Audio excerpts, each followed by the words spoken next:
In our current day and age, technology is a staple of our livelihoods, and defining that in your fantasy world can also be a big step in making it feel a bit more full. So let's talk about technology in your world.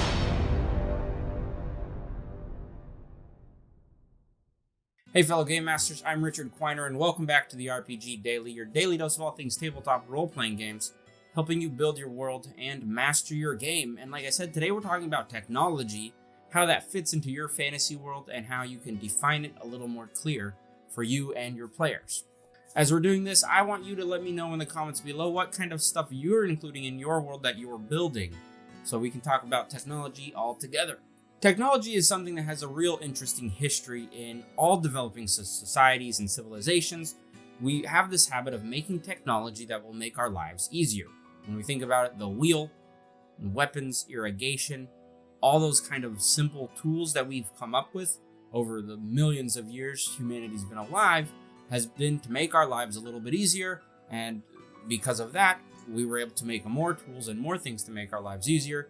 And that's how technology kind of develops. It's just one problem solved after another, one foot over the other, until suddenly we're landing on the moon and we're having whole computers in our pockets with our cell phones.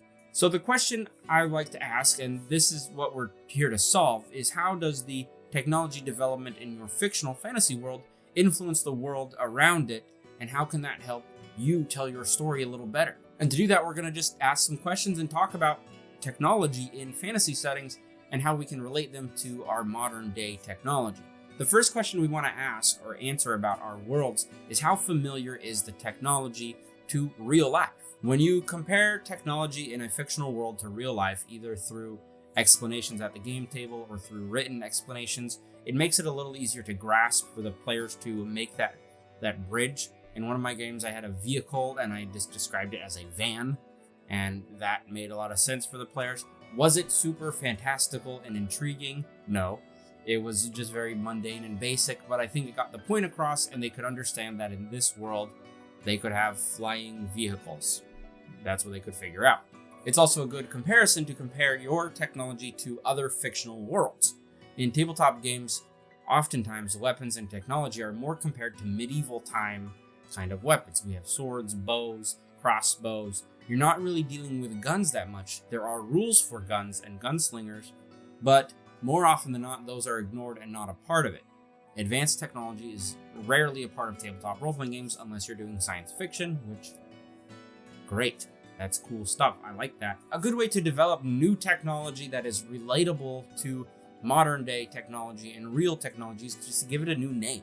Describe it a little differently, and then call it something else, and that will make it stick a little more real in the world. And you don't have to explain exactly all it is. If you describe an item as a gun, or you describe it like you would describe a gun, but then you call it a lead thrower or a lead belcher or something like that, that says this is how they're calling it in this world that I'm building right now, but it's a gun. And people will make that connection in their brain, and then when they see the words lead thrower or lead belcher, they'll know. Lead belcher I stole from Warhammer 40k just now. But you get the point. It's having a name and tying it to a real world object is a really good way to make something seem new and different, even if it's not.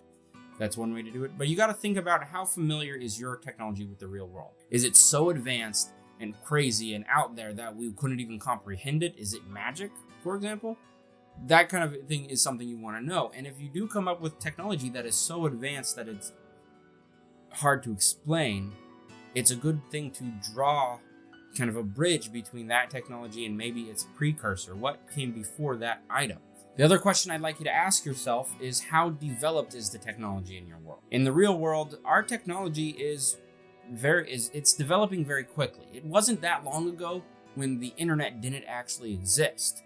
And kind of from the point that the internet was invented and put into the public, things have just grown by leaps and bounds ever since then, as people are learning things and connecting on a larger scale than ever before.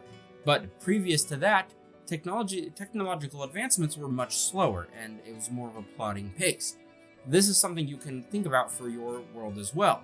Are you a technologically advanced civilization, or are you more like standard fantasy role-playing games? Are you more of a medieval type civilization where you're using horses and carriage? What is the transportation like in your world? Do you have vehicles, horseless carriages, or are you using horses to move things around? How does that look in the world that you're building? An easy way to do this, or an easy way to answer this question, is to think about what time period we are in here on Earth and find the time period in our history that kind of matches the technological level of your world. Then you can define it. Is it a technological renaissance? Is it primitive Stone Age materials? What is it going to be? Think about it now. A Stone Age role-playing game would actually be kind of fun, where you don't really have weapons and armor, you're just cavemen. I think that could be neat. After that tangent, you need to know a little bit about how your technology works. I don't mean understand all the science behind every piece of technology you come up with.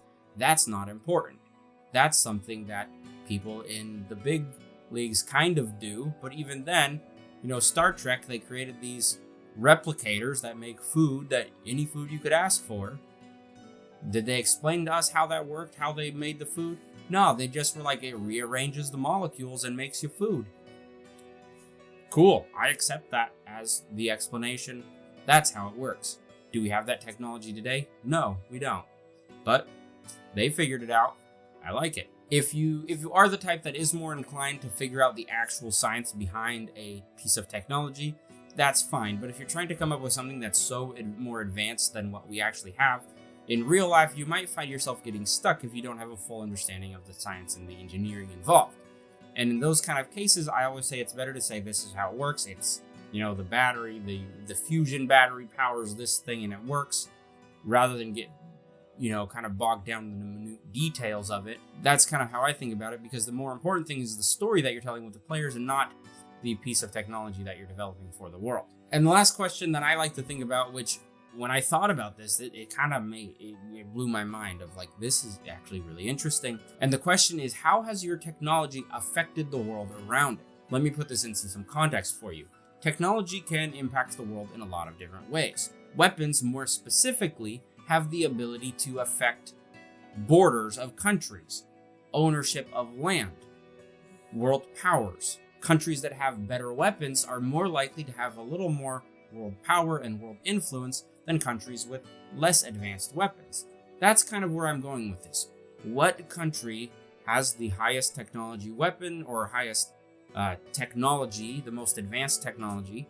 Those countries are likely going to be a little larger, because if they have good weapons, they're likely going to take over their neighbors, or they might be just wealthier. If they have really good tech, they might sell that, make some money off it, and just become a wealthy country.